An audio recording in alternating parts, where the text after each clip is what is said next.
शिव का स्मरण करो। पूर्णिमा के दिन चावल का एक आखा दाना जानते हो, पूरा खंडित चावल नहीं, कितना चावल, एक दाना चावल का शंकर भगवान के शिवलिंग पर समर्पित करिए।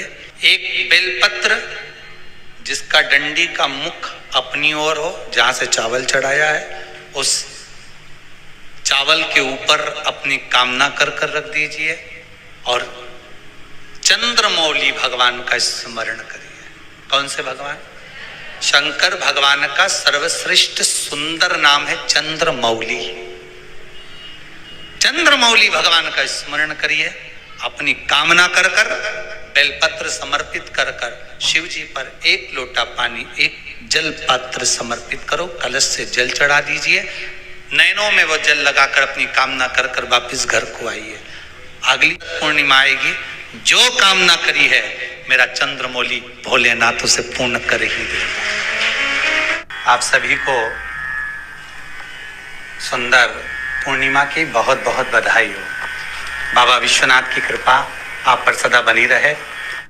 आ गया पूर्णिमा की रात्रि, बड़े से बड़ी बीमारियां, बड़े से बड़े रोग, बड़े से बड़े बड़े कष्ट इस पूर्णिमा की रात्रि को छूट जाते हैं। दमे की बीमारी, श्वास की बीमारी, अनिद्रा की बीमारी, रात्रि को जगना, ये सारी बीमारियां पूर्णिमा की रात्रि को अगर व्यक्ति अपने जीवन को सुखमय बनाए, अपने जीवन को आनंदमय बनाए तो सब छूट सकते। पूर्णिमा की रात्रि को पीपल के पत्ते 5 लेकर उसके ऊपर खीर डालकर रात्रि को खा लेने से महाराज दमे की बीमारी, श्वास की बीमारी रुक जाती है। वो बीमारी बढ़ती नहीं है, उससे कष्ट नहीं होता। जिन बच्चों के नेत्र कमजोर होते हैं, रोशनी कमजोर होती है, पूर्णिमा के दिन रात्रि को 12 बजे भगवान चंद्रदेव का दर्शन कराइए।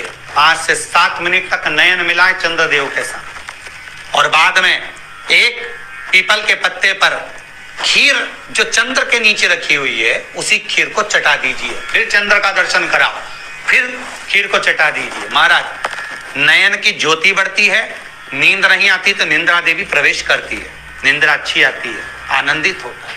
महाराज जिस व्यक्ति के शरीर में गांठ पड़ जाती हो, शरीर काला पड़ जाता हो, चट्टे पड़ जाते हो या दांत खाज खुजली हो जाता हो, उसके लिए भी पूर्णिमा की रात्रि को 12 बजे महाराज भगवान चंद्रदेव के लिए 21 दिए जलाए जाते हैं। उस 21 दिए की कालोच एक थाली में इकट्ठी करी जाती है, कालोच को इकट्ठी कर कर शरीर में गाय के घी के साथ में जहां जहां जगह पर चट्टे हैं, गांठ है, वहां लगाया जाता है। उसको 5 या 7 दिन लगाइए। उसके बाद में रोज प्रतिदिन लगाने के आधे घंटे बाद स्नान कर लीजिए, आराम लगना प्रारंभ हो जाता है। आज पूर्णिमा की रात्रि से लेकर कार्तिक पूर्णिमा की रात्रि के बीच में जो दामोदर भगवान का, कृष्ण का, शिव का मंगल आनंद करेगा, अभिषेक करेगा, पूजन करेगा, स्मरण करेगा, उसके सारे दुख दरिद्र दूर हो जाएंगे। रात्रि को आप बड़े प्रेम से खीर बनाओ, चंद्रदेव की साक्षी में रखो, भोग लगाओ भगवान श्री हरि को। बन सके अगर लक्ष्मी की कमी है, लक्ष्मी नहीं आ रही है, व्यापार नहीं चल रहा है, तकलीफ बहुत ज्यादा है, घर में कष्ट है, कर्जा ज्यादा है, तो एक तांबे के कलश के ऊपर, तांबे के कलश में पानी भरना, कटोरी रखना, उस पे लक्ष्मी जी की मूर्ति रखना। लक्ष्मी जी की मूर्ति नहीं हो तो चांदी का सिक्का रखना। उसके सम्मुख में आप 31 दीपक घी के लंबी बाती के जला देना। महाराज एक एक कमल गट्टा उस 31 दिए के अंदर डाल देना और लक्ष्मी जी का पूजन करना, लक्ष्मी जी का स्मरण करना, खीर का भोग लगाना, पान के पत्ते पर खीर रखना, 5 पत्ते पर खीर का भोग लगाना और माता लक्ष्मी से विनती करना। सुबेरे 4 बजे तक वो रखे रहने देना, सुबह 4 बजे वो उठाना, लक्ष्मी को वापिस तिजोरी में या सिक्का हो तो उसको अलमारी में रख देना। जो खीर बनी है वो प्रसाद के रूप में सुबह 8 बजे, 10 बजे, 9 बजे जब खाना हो प्रेम से खाना। माता जो दिए लगाए हैं वो ठंडे हो गए होंगे, उनको रखे रहने देना, बाद में काम आते रहेंगे, या दिए विसर्जन करना हो तो आपकी मर्जी है। पर वो मिट्टी के दिए लगेंगे, आटे के दिए नहीं लगेंगे, मिट्टी के दीप लगाना है आपको। 31 घी के दिए लगाना है। लक्ष्मी जी का पूजन करो, कंकु, चावल, हल्दी, मोली से सब तरह से पूर्णिमा की रात्रि को सुख मिलेगा, आनंद मिलेगा, लक्ष्मी की वृद्धि होगी, कार्य सिद्धि होगी। दूसरा क्रम, पूर्णिमा के दिन आप शाम को प्रदोष काल के समय 4:30 बजे से 6 बजे के बीच में 1 लोटा पानी, उसमें 5 बेलपत्र रखकर, 1 कमलगट्टा डालकर भगवान चंद्रेश्वर महादेव के नाम से भगवान शंकर को चढ़ा दीजिए। आपकी जो कामना हो वो कामना कर कर चढ़ाएं, विनती करें चंद्रेश्वर महादेव को और निवेदन करें कि हमारा ये कार्य सफल हो। केवल पूर्णिमा के दिन चढ़ाइए, कार्तिक पूर्णिमा तक क्या फल मिलता है हमको जरूर बताइए। भी पूर्णिमा की रात्रि को और कार्तिक पूर्णिमा की रात्रि को गर्भवती नारी अपनी नाभि पर यदि चंद्र की दृष्टि पड़वा लेती है तो बच्चा विकलांग पैदा नहीं होता है।